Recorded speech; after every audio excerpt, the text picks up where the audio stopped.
Assalamualaikum warahmatullahi wabarakatuh. Selamat pagi, salam sejahtera untuk kita semua. Pak Sunarso, Direktur Utama BRI yang kami hormati beserta seluruh jajaran direksi, Bapak Ibu, Direksi Pegadaian, Direksi PNM yang juga hadir pada kesempatan ini, Pak Arya Bima, Bu Rofikoh, dan seluruh pemateri pada forum Microfinance Outlook kali ini. Saya tadi menyimak betul paparan dari keynote speaker.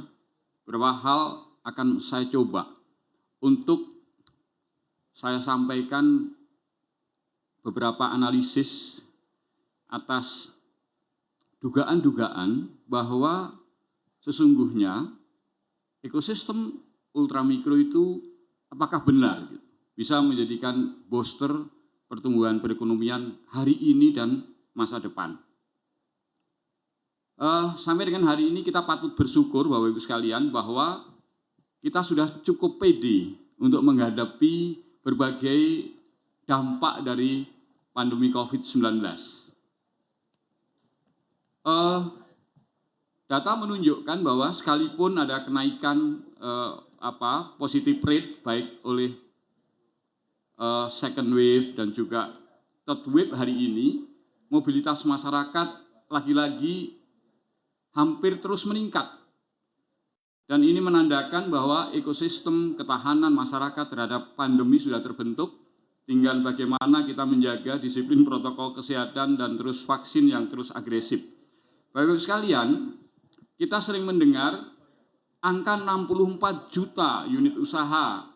Kita juga sering mendengar 98% adalah pelaku usaha mikro dan ultramikro.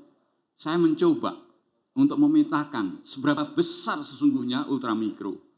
Ternyata dari 98% itu 81,9% adalah ultramikro.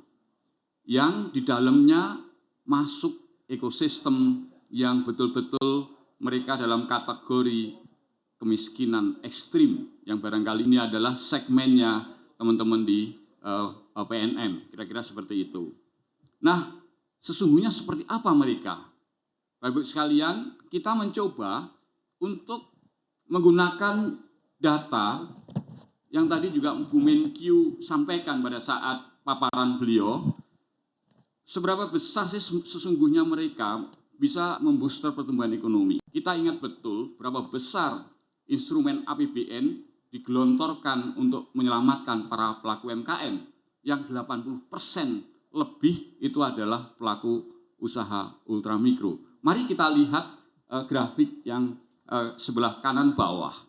Benar Bapak Ibu sekalian, bahwa pertumbuhan ekonomi itu dipengaruhi secara signifikan oleh upaya pemerintah mengintervensi segmen ultramikro melalui berbagai program stimulusnya.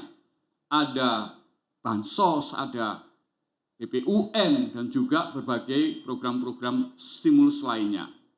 Yang kedua adalah sangat juga berkorelasi dari besarnya disbursement pendanaan pembiayaan di segmen ultramikro. Nah, tadi Bu Menteri menyampaikan bahwa secara perlahan gitu ya, instrumen APBN yang akan mengintervensi mereka itu akan mundur pelan-pelan. Nah, oleh karena itu, menurut hemat kami, kalau menginginkan segmen ultramikro itu menjadi booster pertumbuhan ekonomi, maka yang di depan adalah pendanaan, akses pembiayaan kepada mereka. Itu kira-kira gitu ya, analisis kami bahwa sesungguhnya benar dugaan bahwa segmen ultramikro itu menjadi booster pertumbuhan ekonomi hari ini dan masa depan. Nah, selama pandemi 2 tahun, seperti apa mereka? Mereka ada beberapa perilaku yang menjadi berubah permanen. Akhir tahun 2021, kami melakukan riset. Namun, mohon maaf ada keterbatasan riset, sehingga kami hanya bisa memotret apa yang terjadi di perilaku mereka di tahun 2021. Bapak-Ibu sekalian, kami mendapatkan sebuah potret mereka berdasarkan 7 parameter. Dan atas potret itu kami bisa kelompokkan mereka menjadi 3 kelompok. Tetapi ada yang signifikan mesti kita cermati.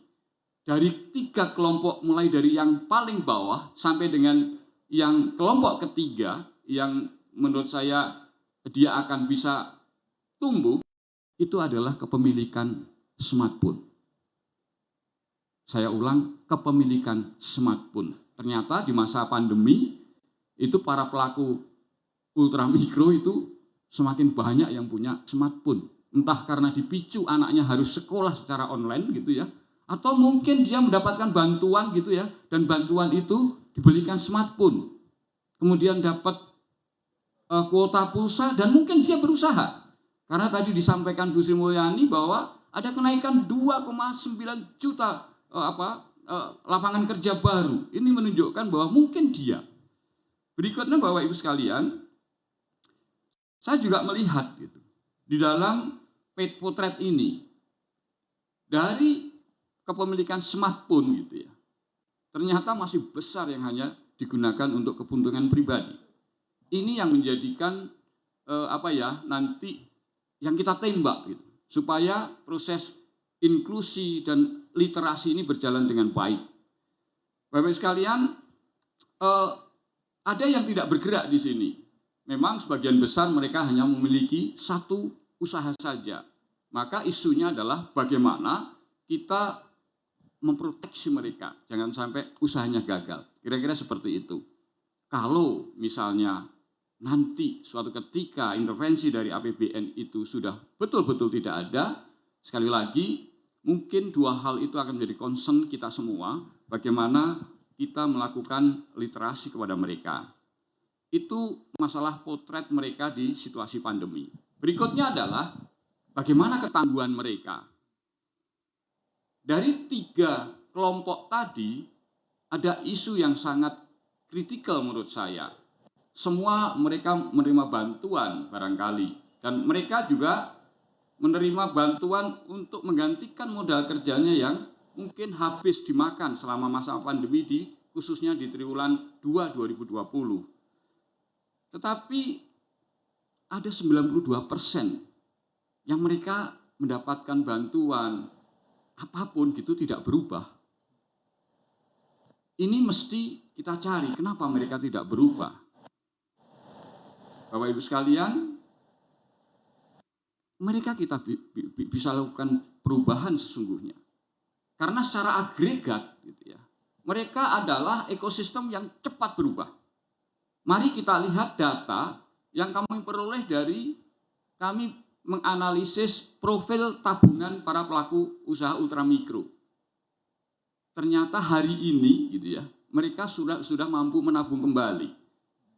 Ternyata hari ini dia sudah bisa makan dari hasil usahanya. Dan data yang menarik, pada saat dia sampai pada titik 0, untuk mencapai titik 0 kembali setelah mengalami masa krisis, itu hanya waktu 6 bulan saja. Dan bahkan di bulan ke-6, mereka sudah lebih tangguh, positif, kira-kira seperti itu. Nah, inilah bentuk-bentuk ketangguhan mereka. Dan apabila ketangguhan itu kita bangun gitu, maka yang terjadi intervensi APBN sekiranya nanti ada krisis yang lebih besar lagi, mungkin bisa kita hemat. Yang kedua, intervensi kebijakan-kebijakan kepada mereka akan lebih presisi. Caranya bagaimana? Mari di situasi yang semakin optimis yang tadi disampaikan Pak Dirut, kita sikapi menaikkan kelompok yang pertama ini, supaya mereka menuju kelompok kedua dan kelompok ketiga.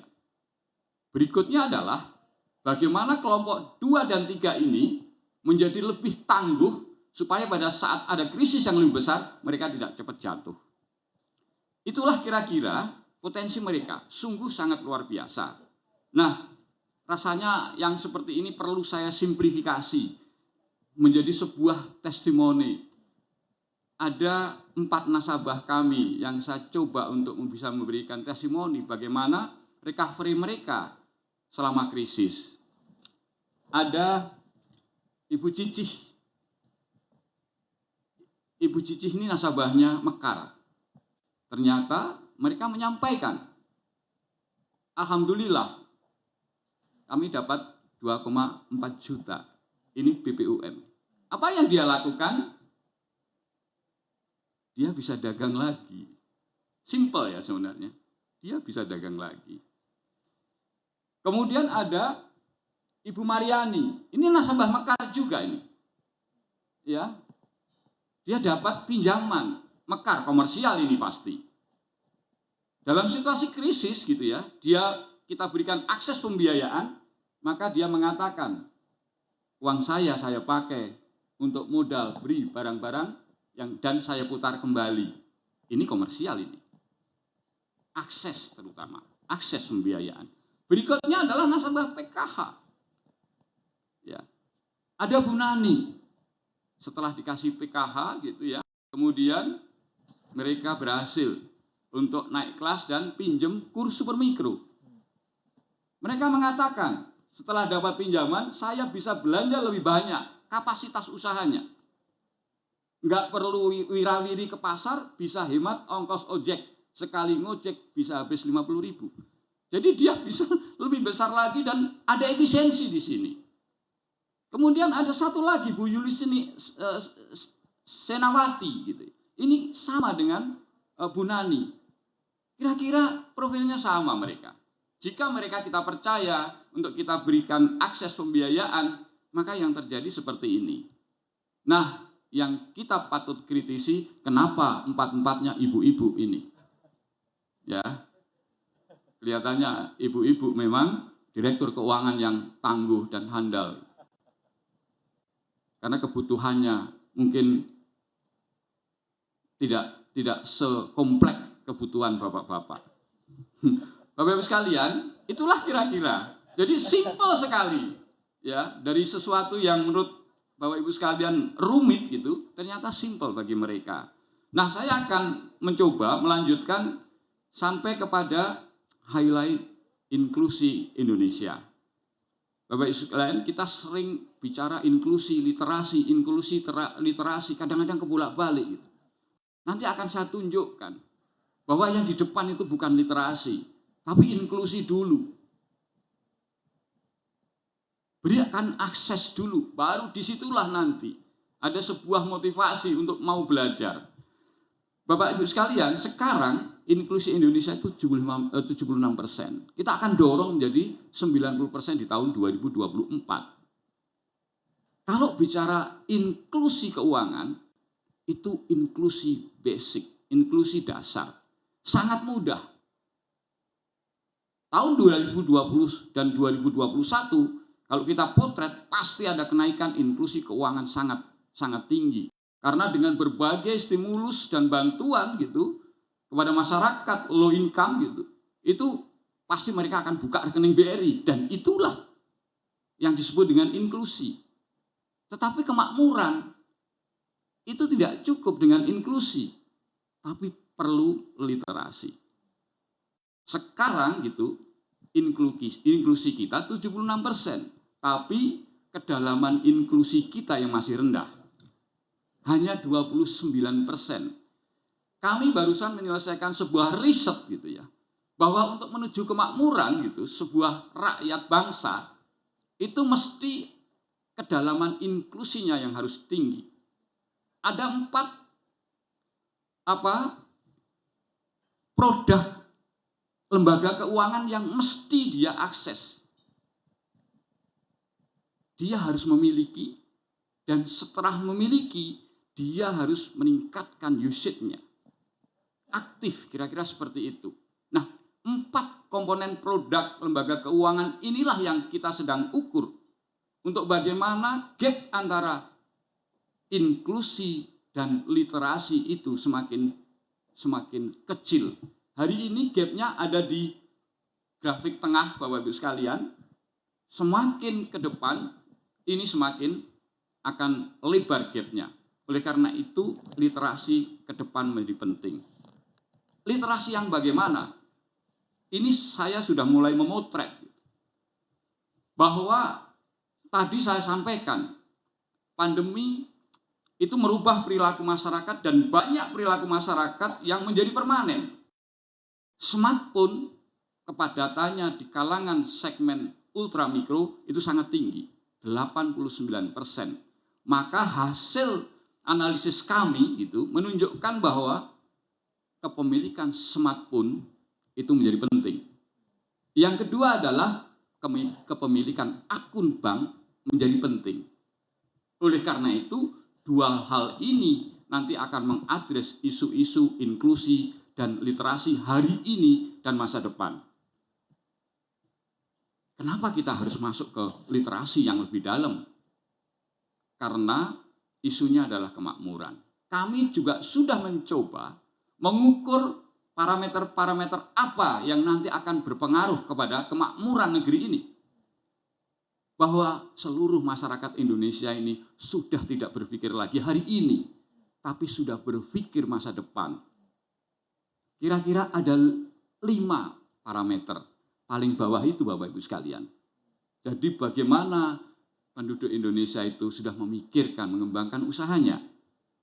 Bagaimana juga pada saat terima kredit, memikirkan, melunasi kreditnya. Bagaimana bisa menabung. Bagaimana bisa membiayai pendidikan anak keturunannya. Dan yang terakhir adalah bagaimana bisa memikirkan hari tuanya. Ada 5 parameter itu. Dan nanti kita akan menjadi ikutan BRI di dalam berperan serta mempercepat inklusi keuangan 90% di tahun 2024. Kita tidak hanya bicara inklusi, tapi kedalaman inklusi juga lebih penting. Bapak Ibu sekalian, itulah kira-kira gambaran potret inklusi di Indonesia. Nah, berikutnya kami mencoba dengan kapasitas dan capability data BRI dan juga capability IT BRI, kami berhasil memetakan tingkat inklusi dan kedalaman inklusi berdasarkan 3 parameter. Parameter kepadatan smartphone, parameter kepadatan ekonomi yang dicerminkan oleh infrastruktur yang ada di sebuah wilayah, terutama infrastruktur keuangan, dan yang ketiga adalah parameter inklusi yang dicerminkan dengan kepadatan akun atau kepemilikan akun bank. Bapak Ibu sekalian, ini adalah use case Jawa Timur. Jawa Timur, Bapak Ibu sekalian, coba kita ke peta. Nah, inilah kira-kira use case sebuah alat tools management yang dimiliki BRI. Yang oleh Pak Dirut dikasih brand gitu, Brikodes. BRI Kode Desa. Jadi kita sudah berhasil mengcoding hampir 90.000 desa. Dan desa itu kami mappingkan dengan wilayah kerja mantri. Sehingga kedudukan mantri sekarang semakin dalam di sebuah wilayah kerja yang sudah ditetapkan. Dan itu berarti kita sudah bekerja untuk kedalaman inklusi. Ini adalah contoh Jawa Timur. Ternyata Jawa Timur itu inklusi keuangan cuma 49%. Kira-kira seperti itu. Maka warnanya bisa coklat itu. Nah, warna coklat, apa yang harus dikerjakan? Kita sudah petakan. Oleh karena itu, kemarin saya di PNM menyampaikan, kalau sebuah wilayah kerja di level kecamatan sampai desa, warnanya tertentu, maka BRI harus ngapain di situ? Maka PNM harus ngapain di situ? Maka Pegadaian harus ngapain di situ? Karena kita sudah menjadi bagian dari satu ekosistem ultramikro. Kemudian saya turunkan ke Kota Malang, Bapak Ibu sekalian, dan sampailah ke Kecamatan Kedung Kandang. Ternyata inklusinya bagus. Warnanya hijau berarti kepadatan smartphone-nya tinggi, kepadatan ekonominya tinggi, dan inklusinya hampir 57%. Apa yang dilakukan di Kecamatan Kedung Kandang dengan seluruh infrastruktur yang kita miliki di holding ultramikro? Semakin mudah jadi nanti. Semakin mudah. Nah, berikutnya kita coba shot. Ada Kecamatan Wonotirto. Kita lihat Wonotirto. Warnanya coklat. Bisa jadi kepadatan smartphone-nya tinggi, kepadatan ekonominya rendah. Yang saya potret seperti itu. Kalau kepadatan ekonomi rendah, maka kita hadirkan infrastruktur keuangan di situ. Mungkin agen briling menjadi relevan untuk di Kecamatan Wonotirto. Itulah kira-kira gambarannya Bapak Ibu sekalian, mesti kita punya tools manajemen ini semua. Dan BRI sudah bangun. Bapak Ibu sekalian, terakhir saya ingin sampaikan betapa besarnya infrastruktur resources yang kita miliki setelah holding ultramikro. Itu adalah sebuah gambaran betapa besar dan lengkapnya, sudah end to end. Infrastruktur fisik kita punya, channel elektronik kita punya, dengan kapasitas yang sangat besar. Berikutnya adalah strategi inisiatif terkait dengan post integration kita sudah siapkan dengan 7 inisiatif utamanya. Framework pemberdayaan dalam kerangka mendalamkan inklusi keuangan, literasi kita sudah juga punya. Maka dengan dukungan IT capability BRI, kemudian riset dan data analitik yang capable, berikutnya adalah kita punya Brikodes, rasanya target-target yang diberikan oleh stakeholder terkait dengan holding ultramikro itu pasti akan bisa kita lampaui. Terakhir, karena holding itu tugas kita bersama dan keberhasilan kita semua, maka menjadi pekerjaan kita. Tetapi penanggung jawabnya tetap Pak Sunarso, Direktur Utama BRI. Jadi selamat bekerja Pak Sunarso, Direktur Utama BRI. Terima kasih. Assalamualaikum warahmatullahi wabarakatuh. Luar biasa Pak Supari. Kita berikan tepuk tangan sekali lagi biar semangat. Luar biasa Pak Supari. Tadi saya mencatat sedikit Pak. Kayaknya sepertinya Bapak cukup percaya diri bahwa ekonomi ini bisa pulih ya Pak dengan pemberdayaan ultramikro khususnya Pak ya. Kalau saya lihat memang peran BRI ini cukup dalam Pak untuk inklusi dan literasi keuangan Pak. Ini khususnya kan isu-isu pinjol nantinya kan Pak bisa diatasi lewat BRI. Selain juga BRI memberikan dukungan pendanaan atau pembiayaan buat para pengusaha-pengusaha ultramikro lewat holding ultramikronya yang cukup besar sekali Pak. Terima kasih Pak.